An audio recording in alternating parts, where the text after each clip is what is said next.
Hey, what's going on YouTube? This is Sever7, and today we are taking a look at the Kizer Meteora, and that's with the ultimate goal of seeing if it's worth adding to your collection or your daily carry rotation. Now, this knife did come to me from the Lefty Pass-Around group. The designer is Evgeny Bulachev, and the OEM is Kizer. So, jumping right into it, I think this is my first, maybe, micarta scaled knife review ever. I'm not a big fan of micarta whenever the material is exposed. A good wax micarta I love, but whenever it's just like super grippy, but whenever it's just exposed micarta, meaning there's no protection from the elements or dirt, sweat, things like that, I kind of get a little, I don't know, maybe weird about it, because to me it's like, I don't know, it's like a kind of like a dirty wash rag, right? And I know people say that it adds character and it changes the colors, but to me it's just getting filthy. And then I know you can like remove the scales and wash them, but why would I want to do that, right? Why would I want to have? Oh, you know what? I did do another micarta knife, and that was the Azusa Blade Works Eldorado, and that was waxed over. I loved that micarta. So as far as micarta quality goes, the quality of this micarta is fantastic. Very grippy, very tight. Um, I mean, it looks good. The only thing is my personal bias against it, because I don't know how to properly take care of micarta, and instead of teaching myself how to do it, I just kind of avoid micarta. But it is growing on me. Maybe one day I'll. If somebody wants to explain to me in the comments how to take care of micarta, like let's say I take it to I don't work at a factory, guys. I just want to clear that up. Let's say I take it to the factory though, and I break down boxes for 8 hours, and I'm just drenched in sweat, and my hands are greasy, whatever. Um, what what do I do? I just leave it on here? Do I just leave it, or do I clean it? And if I clean it, how do I do so? So, appreciate that. Um, so we do have a deep carry steel pocket clip. It is reversible. We have a little, maybe 1/4 back spacer. No spot for a lanyard. We have just raw silver hardware. I mean, really nothing too crazy. This knife is really a less is more kind of knife. So let's talk a little bit about the ergonomics. So, I mean, nice neutral grip with a big old finger choil. This knife is comfortable as hell. I will say the micarta does provide soft edges everywhere. You've got nice functional jimping right up top. It won't necessarily stop your fingers, but the jimping goes so far up that your thumb's basically maxed out by the time you get to the end of the jimping. So it does provide traction. It's just not going to lock you in. You can push past the jimping. I have large size glove hands. I can hammer fist it pretty easily. You can choke up. And then you have the slightest poon with jimping on it that you can, once again, it's not going to hold you in place, but it does provide traction. You can get in here and do any precision cuts that you need to. But yeah, overall, very comfortable. Pocket clip disappears in hand. Once again, it's relatively close to the scale, and it's nice and flat with no sharp edges. So clips like this will tend to disappear in your hand.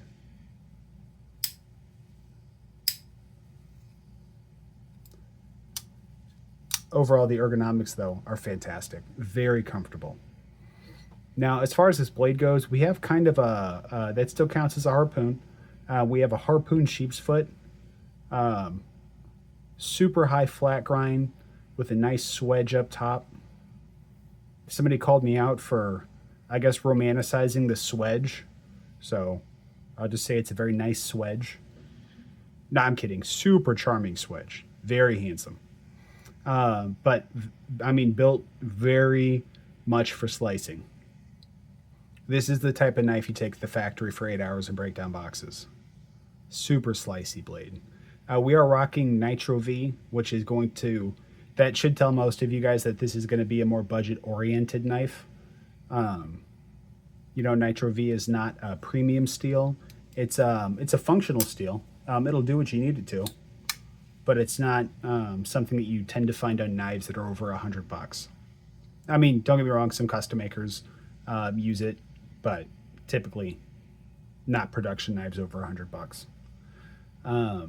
But yeah, super slicey, super functional blade. Like I said, the grip you can get on here is insane.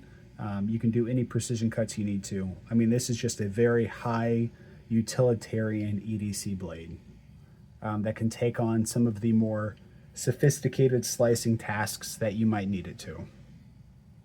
Oh, and the logo for Evgeny Bulichev is a star. So if you guys see that star, I know I just did a knife review about him. Can't remember what the knife was, but that's his logo. Now let's talk about this action. So we have a few forms of deployment. We've got the thumb stud for the thumb flick. Oops. We've got reverse flick. And we have a fantastic front flipper. Let's check out the acoustics.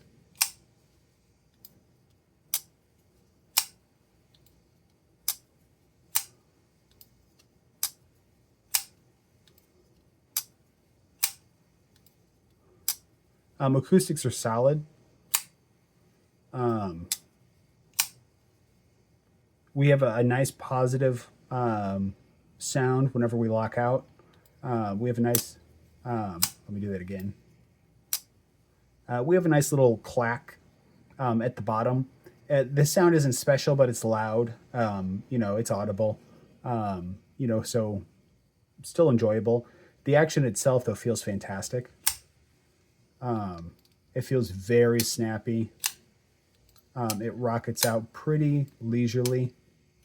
This knife would definitely go into the fidget beast category. We do have extra room to get into our disengagement. Disengagement is also quite satisfying. Trying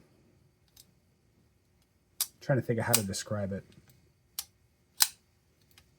The blade's just really responsive. Like, it's not too tight in the pivot. So as soon as you break away, the blade is ready to like slow fall.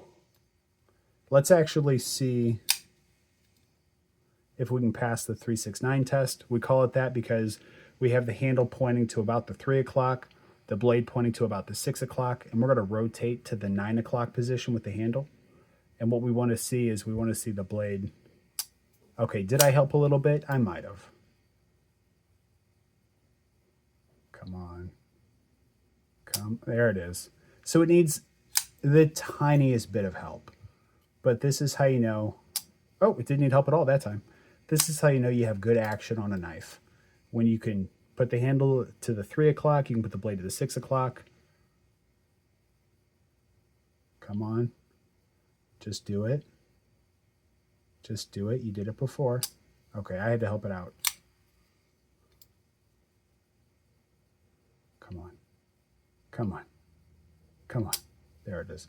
I haven't lubed it, so maybe with some lube, it would achieve that maximum drop shuttiness. You know, I wonder if I put some lube on the, or some, I don't know why I keep calling it lube, if I put some oil on the detent ball. Let's see if that helps it out a little bit. It might not. It might not be enough, but we'll see. Oh, money. Can we do it again? Yeah, that's all it needed. Yeah, that is all it needed. Fantastic. Yeah, the action on this knife is super enjoyable. Very, very good action on this. Oh, and I almost forgot. Some people have been asking me to talk about the sharpening choil, sharpening life, and the stop pin placement. So it looks like the stop pin is placed right here. So you're not really looking to, you're not going to be able to cut in your own sharpening choil. However, edge termination is right here, which means you're going to have all this life to sharpen off of it. I don't know how many sharpenings that's going to translate into, but I would say quite a few. I would say you have a good amount of sharpening life on this knife. Oh, all right. Let's talk a little bit about specs. Overall, we are about 7.7 inches with a 3.22 inch blade and a blade to handle ratio of 0.72. Anything over 0.7 is acceptable, but the closer we are to 0.8, the closer we are to that Shirogora 50-50 look. The overall weight is 3.72 ounces. Size comparisons: the milled aluminum Civivi Brazen, third best Civivi ever made, next to the Visions. Although I'm not sure it can retain that title for long, because I saw the new Civivis coming out next month, and or are they coming out this month? They might be coming out this month, but they look pretty spectacular. One of them in particular, I think it's like the Hydro Fire or something like that, looked really good. Now the Real Steel Sylph, which has been made a little bit shorter because I rolled the tip.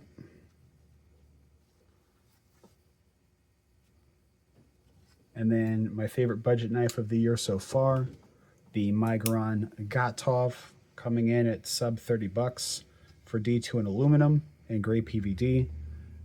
Quite the fantastic knife. I know it looks off-center to you guys, but I promise this is lined up correctly. All right, so we're coming in a decent bit bigger than the Gotov and a little bit bigger than the Real Steel Sylph. All right, so what's the price on this guy? This knife is ranging, depending on the variant, between $69 and $79. So let's assume that my card is the most expensive variant. Let's say it's $79. Is this knife worth it? I'm going to say yes, it is. It is slightly above that budget territory, but for me, the fit and the finish of this knife, the action, it's one of those knives where, like, on paper, the materials probably get you to about $60, right? 50 or $60 just on materials alone. But then there's the execution, and with some knives, they feel greater than the sum of their parts. And this is one of those knives where on paper it's like, say, 55 or $60. As far as materials go, assuming this is the $79 variant, where we're getting that extra $19 from, I'm going to say the feel. The overall build quality, the fidgety, the acoustics, all that stuff. Because at the end of the day, we look at materials to analyze the value of a knife, but you can have the best materials on a knife. If it feels like crap in hand, though, who cares, right? I don't care if it's perfectly heat treated, Rex 21. If it's got hot spots, if the action sucks, none of that stuff matters anymore because the user experience has been completely sacrificed. This has a fantastic user experience. And because of that, assuming this is the $79 variant, I could wholeheartedly recommend this knife. And even though the materials don't, add up in our heads to $79, once you get it in hand, you're going to be like, oh, okay, I get it now. I get it. This is one of those knives. So for me, this would be a daily user, not a collection piece. And it's meant to be a daily user, right? This is a daily user with some extras. Now, some people might still save queen this, and that's fine. I mean, we're all at different points in our collection journey. But with the blade shape and the materials, I'm actually starting to kind of dig this micarta, if I'm being honest. It feels really classy. But what about for you? Is this a collection piece? Is it a daily carry? Or does this knife just miss the mark for you altogether? I'm really interested to read your thoughts down below. If you guys like the video, hit the like button. Please don't forget to subscribe. Until the next time, guys, peace.